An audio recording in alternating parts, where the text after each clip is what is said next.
My name's Patrick Brown and I'm a WoodWright. Today we'll be filming the promotional video. I became a WoodWright after 3 years here at Westonbirt as an apprentice in coppicing and woodland management. Learned to use the chainsaws. I've always enjoyed whittling and carving small things, so then putting the two together and moving large scale seemed a natural fit. I love it because it's the chance to take something that's in your mind and make it into a physical object. Usually I'll create a drawing first thing. We'll talk about timber, what kind of finish they want on it. I like finishing things properly.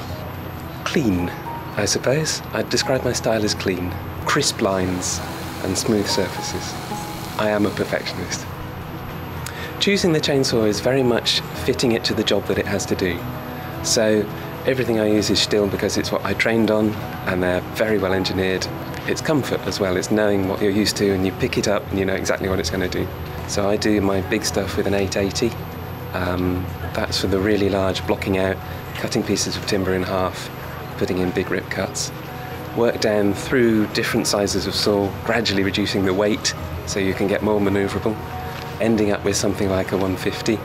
Today is a nice piece of oak from the Arboretum here.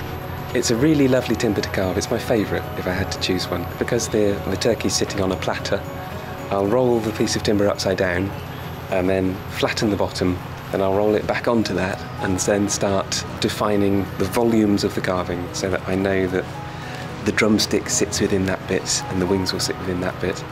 Then I'll start picking up the smaller saws, getting into the carving saws with those narrow radius bars, starting to put the detail in. Then it becomes a matter of reacting to how it's gone. It becomes slightly less stilted and this cut and then that cut, and a bit more fluid and a reaction to where there's too much bulk or where I think a bit more shaping is required. 3D imagination. You have to be able to visualize something in 3D without it physically existing.